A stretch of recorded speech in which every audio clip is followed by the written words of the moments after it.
story's long.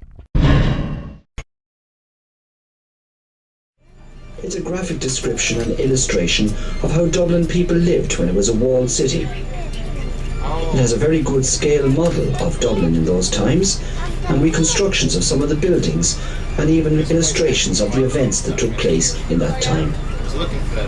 Poor old Dubliners, what they had to put up with. Floods and fires, plagues and diseases, and constant attacks. You might be surprised to know that many of the attacks came from the Irish, who were not allowed into the Norman town and were very annoyed about that, and used to try and burn it down every chance they got. Another place well worth a visit, Christchurch Cathedral.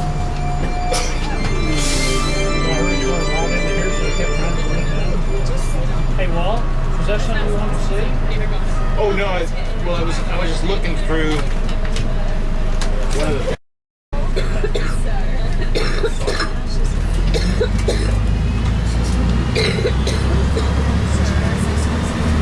St. Patrick's Cathedral stands on one of the oldest Christian sites in Ireland. According to tradition, this is where St. Patrick baptised quite a lot of people. There has been a church on this spot since 450 AD. This is designated the National Cathedral of Ireland. Christchurch at the top of the hill is the Dublin Diocesan Cathedral, and there has been great rivalry between the two cathedrals for over 800 years. In 1870, one of the descendants of Arthur Guinness, Sir Benjamin Lee Guinness, poured a huge amount of money into the restoration of the cathedral. If you look to your left here, you'll see a black statue of Sir Benjamin Lee Guinness.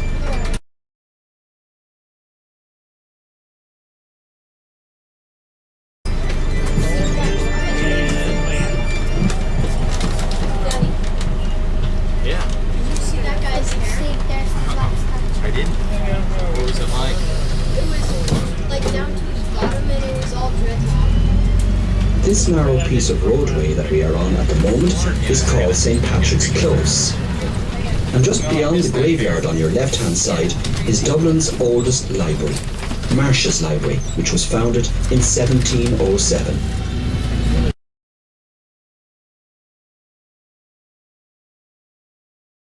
Inside, there are cages and books attached to the wall to prevent stealing.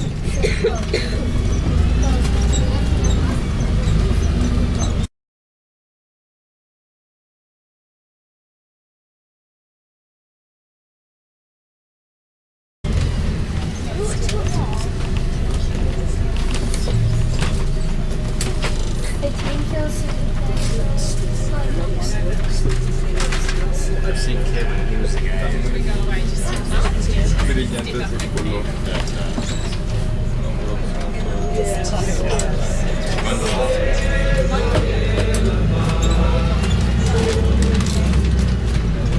As we turn into Kevin Street, if you look to your right-hand side, you will see a red brick building. This is the deanery of St. Patrick's Cathedral.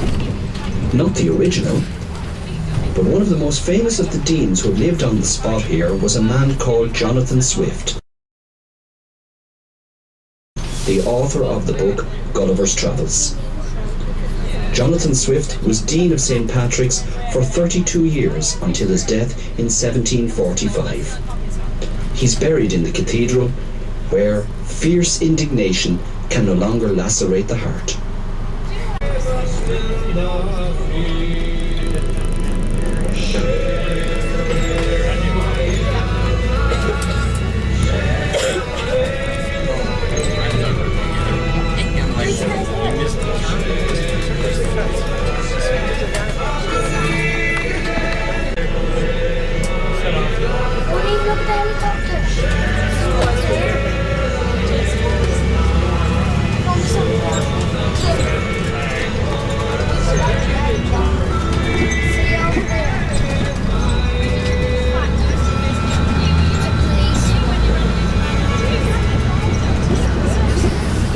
On the right-hand side here, there are a series of red brick buildings. These are called the Ivy Trust buildings.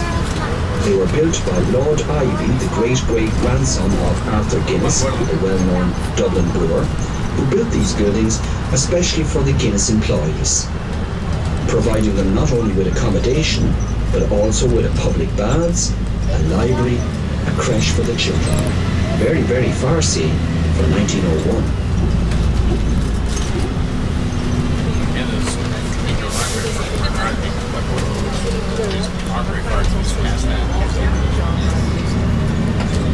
As we pass Christchurch Cathedral, we go into the principal street of the medieval town, the High Street.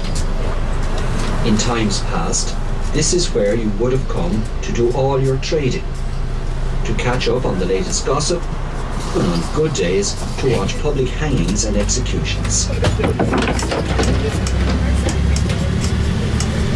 it's good that you can watch.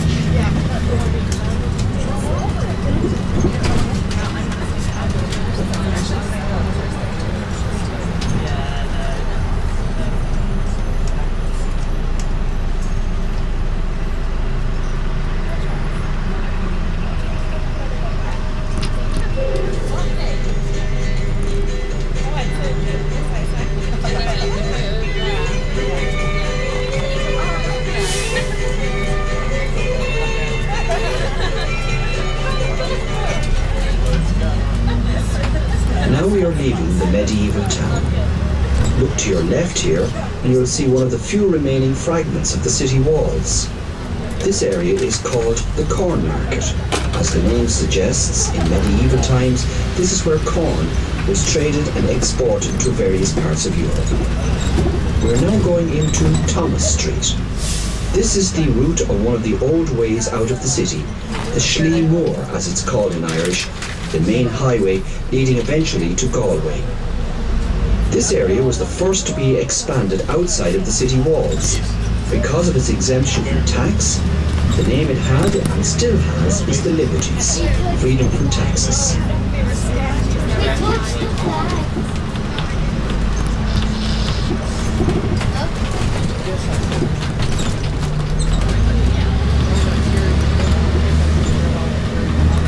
It's still a place to come and sell your wares. Down the lower end of Thomas Street is a church called St. Catherine's. It is on the left-hand side. The steeple was never put back on this church because they ran out of money.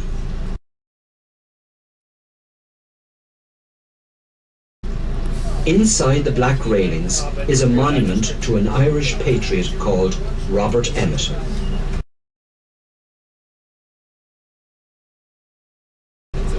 The 18th century and 19th century were turbulent times in Ireland.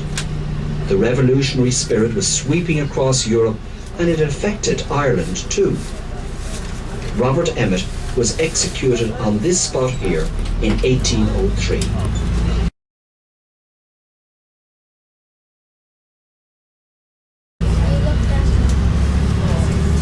The next person we are going to meet on our travels is a man called Arthur Guinness, a man who has made a significant contribution to Dublin life. Arthur Guinness started a brewery here in 1759. Just along here on the left, you will see the townhouse of Arthur Guinness, where he lived with his wife and 21 children. Just beside his townhouse are the original gates into the city. Do you see the date it all started off? 1759. And right beside it is the present. We will soon be arriving at stop number 14, the Guinness Storehouse. In the meantime, please remain seated.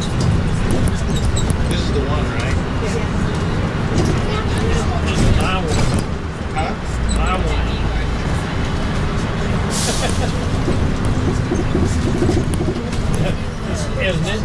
Isn't it perfect timing?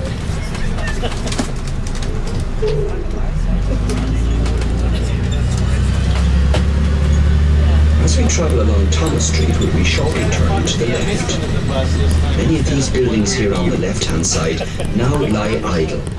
In times past, they were storehouses, used to store the vital ingredients. Recently, one of these storehouses has been changed into a state-of-the-art exhibition centre. 7 floors crammed with all kinds of Guinness memorabilia. Here you can find out how Guinness is made, look at the advertising over the years, see the art of coopering, and at the end of the tour, have a complimentary pint of Guinness in the Gravity Bar, giving you a fine view over Dublin City. There is a coffee shop, a restaurant, a souvenir shop, and at certain times there is a guided tour as well.